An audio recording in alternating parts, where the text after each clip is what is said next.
So my name is Raphael Asafo-Agyei, and I was born in Ghana, West Africa, the city of Accra, and came into the U.S. when I was 8 years old. So when I was in Ghana, my great-grandmother raised me. Spent the first 8 years of my life with her. My mother, she worked a lot, and it was a point in our life when I was born, when I was really young, where she had to move. She moved overseas to the UK, to England, and worked from there and would send us money while we were in Ghana. I really had no true concept of what a family was, or any of those things. All I knew was this lady was taking care of me, and I would roam around the streets, did school, just played. My mother eventually moved from the UK, moved to the US, to California, and joined our family here. And she brought my sister and I to the States in '92 when I was 8 years old. It was really hard when I first came here, actually, when I was a kid, because in schools, people made fun of me because I didn't really speak much English. I spoke a little bit, but not much. I spoke 6 different languages, from Ghana, different dialects, but not much of English. So, being a kid from quote-unquote Africa, I was coming into a system where, a lot of kids at that time where I was at, just made fun of me and, just thought I was, low, what I mean, that sort of thing. So that also kind of inspired me to work hard. After my first visit I didn't go anywhere else. I had other visits set up, but I came here to visit USC, and I just loved, what I saw. I saw the great, the pride that the university has here. The energy that has very really positive energy here.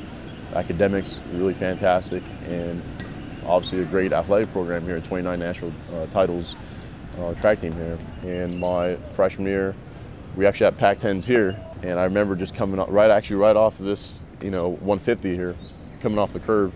And I remember being I think I was probably like 4th or 5th, and I got that flare back in my heart, and that energy just came back.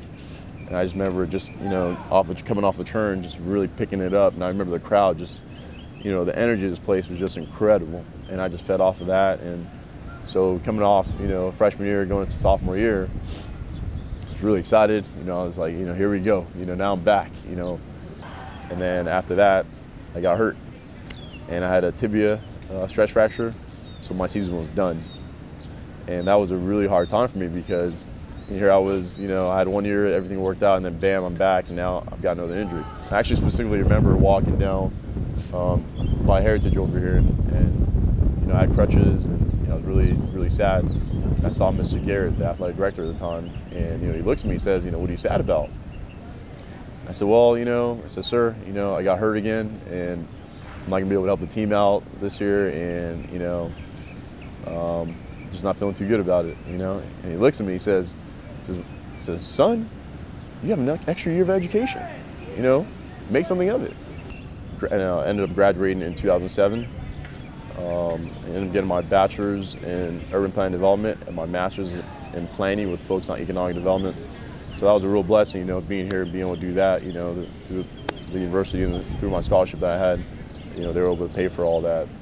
When I graduated, I decided that I wanted to do both. I wanted to do athletics, and I still wanted to do my professional career, so that when I ended up finishing my professional career, I had a backup.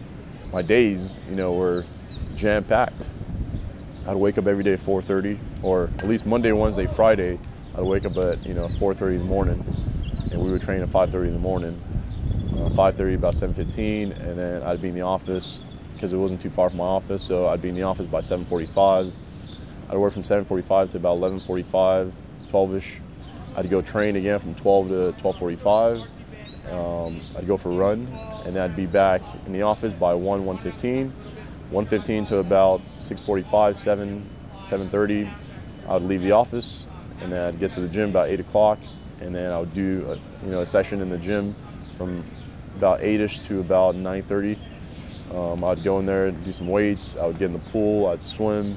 I'd do a bunch of different things, because it was a year of Olympic Games, and I really just wanted to accomplish that. So I did everything possible.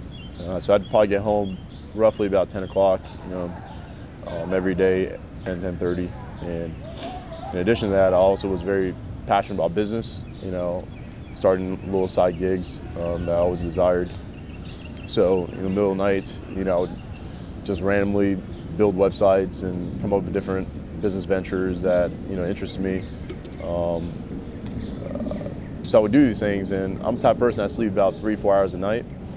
So it worked out of my interest, you know what I mean? So I'd go to bed probably sometimes 1-2 a.m. in the morning, and I'd wake up at 4:30 in the morning, back and doing the same thing.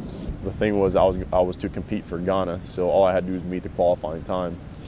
So July 23rd, at roughly 9:37 p.m. in Belgium time, I ended up actually running the qualifying time for Olympic Games. And from all I knew, I was going to Olympic Games that summer. And I remember calling coach and telling him, we did it, we've done it, I'm here, now I'm going to Olympic Games. And 2 weeks pass, I'm in Belgium, and I get a call saying that I will not be going because the Olympic Committee had left, and they were not able to get me into the event. So that was a real heartbreak for me. I mean, I had a vision, my vision was to get to Olympics, I didn't quite fulfill that, but I got close enough to have a little taste of what it would have been like, and without that vision, I never could have done that, USC does a great job, I personally feel, of preparing some of us athletes for the real world. It's a great opportunity. Our athletes here, really need to step back and really see, what they have here. Because, I've been in many other places and the opportunity's not quite there. I think for me, if I would have continued to dwell on, where I was from and and too much of what people said to me and all these things. I would have been in a different state of mind. I did for a period of my life, but then I finally realized that, what, I got to start looking forward. I got to stop looking so far back and just move forward. And that's what I've been doing.